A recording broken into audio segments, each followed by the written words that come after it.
In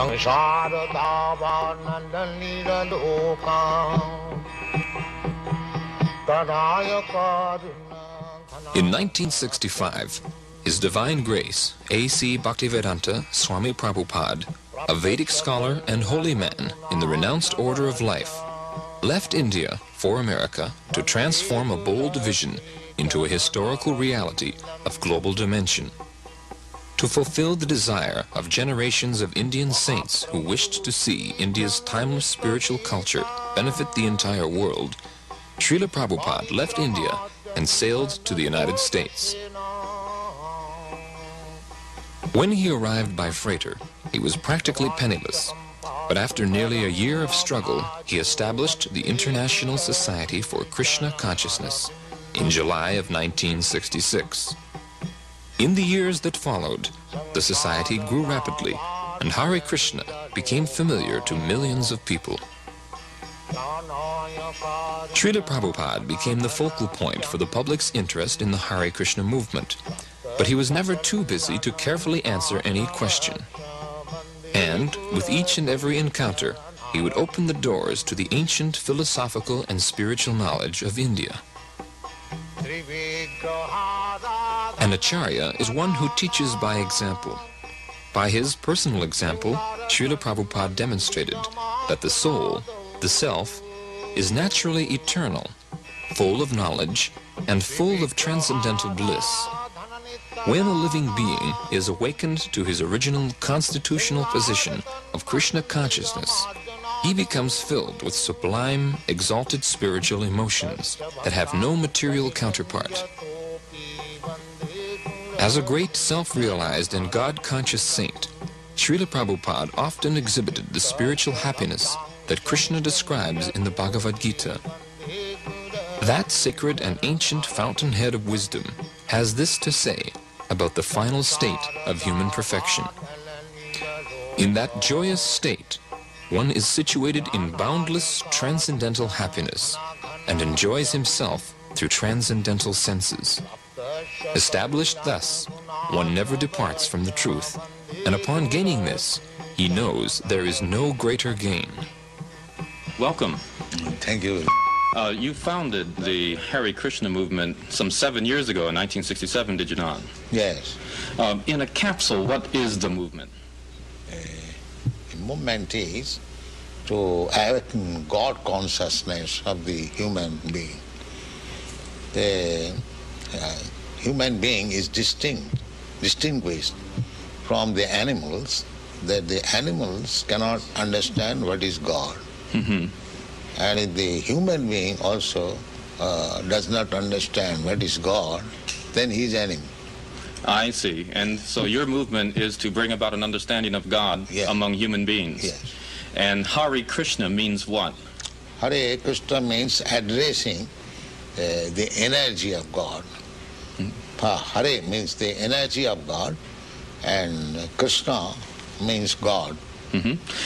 Okay, you were here yesterday and to attend your annual festival that was held here in Golden Gate Park, and we were there too. And in fact, here it is.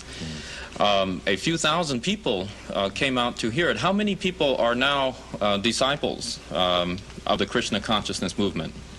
Dedicated life, about 10,000.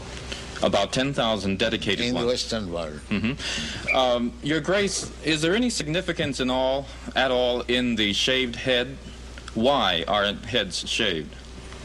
We keep ourselves very clean, that's all. Oh, it's just a cleanliness thing? Yes. Is there any significance in the color of the robes? At least at the present moment, people think that by keeping long hair, it becomes very beautiful. I see. Yes. So we are against that. Mm-hmm. Just as simple as that. Is there any significance in the yellow robes? Yellow robe is the dress, those who are dedicated. Mm-hmm. Yeah. It could very well have been a blue robe. It's just something that was arrived at. This saffron. Mm-hmm. Mm-hmm. Your Grace, why do you feel that so many people are pulling away from the traditional religions in this country, such as Christianity and so forth, and going for the trying to understand the Eastern religions. We hear a lot of swamis and gurus and other type of yogi and so forth. Why do you feel that people are pulling away from the traditional Christian standards here? But we see that the Christian churches, especially I've seen in London, mostly closed. People are not interested, or the Christian leaders, they cannot make them interested. Why? Did Christianity fail the people, which is why they're turning to other things? Or? I think so. You say that Hare Krishna consciousness pretty much takes the absolute truths from the Bible, the Quran, the Torah, and the Vedic. Yeah, everywhere. Everywhere. Religion means to understand God. I understand, but do you feel that in getting truths from various places like the Bible and the Quran and so forth, don't you run into conflicts at all or contradictions in those particular philosophies? No, I don't find any conflict, because the ultimate goal is God. So you have to understand God and try to love Him. So you can go through any religious process. If the goal is attained, that you understand what is goal, and you try to love Him, then your life is perfect. Why do we see so many of your followers chanting almost all the time? Chanting means to keep association with God always. So you have to audibly chant Hare Krishna? Yes. This is transcendental vibration. Just like a radio message, if you keep contact with the radio message, then you know everything what is going on outside. Similarly, this transcendental sound, Hare Krishna, if you chant, then you keep connection with God directly. Thank you very much, Your Divine Grace. It's been our privilege to talk with you and to meet you. Thank you. And hope that we can see you again when you return. Hare Krishna. Yeah. We'll be back with more news in just a moment.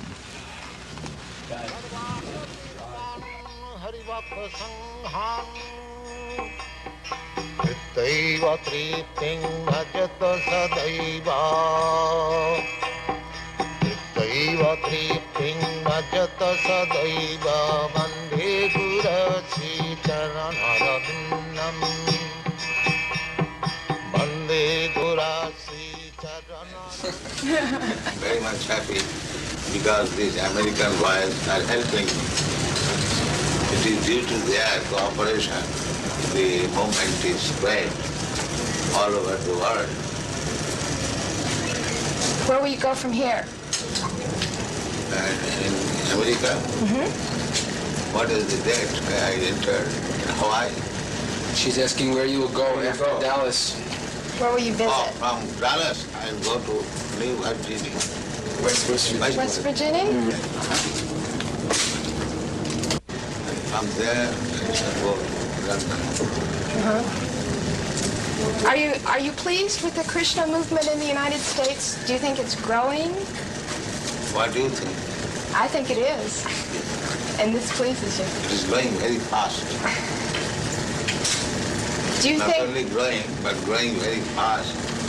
And the flowers of your country, the young generation, they're taking it very seriously. These boys, these girls, they're taking it very seriously. Do you think that the children you see here will carry on? We are creating another generation, Krishna conscious. So it will continue. What does Krishna offer that some of the other religious beliefs of the world? Krishna is God. So other religion who follows God consciousness, so there is no difference. It may be different some name, but religion means God consciousness. Without God consciousness, there is no religion. And what does worshiping in your way, is it any better than worshiping in another way? Is it a more direct contact with Krishna? Well, every way is nice, provided the followers are nice. Unfortunately, the principles are not followed. Just like in Christian religion, it is said, thou shalt not kill. But killing is very good thing here in the Christian one, killing simple. So many slaughterhouses. That is not Christianity. But followers, they do not follow rules and regulations. That is regretted. Otherwise, it's very nice. Our also principle is no meat eating. That means there is no killing of animals. Every religion says like that, but the followers do not follow. The Krishna religion teaches that women are to be subservient to men always. Why? The Krishna religion teaches that women should be subservient, should be subordinate to men. He's asking why. Well, not should be, they are, by nature. What do you think, your position? I don't believe in that, of course. I disagree. But if voluntarily become subservient,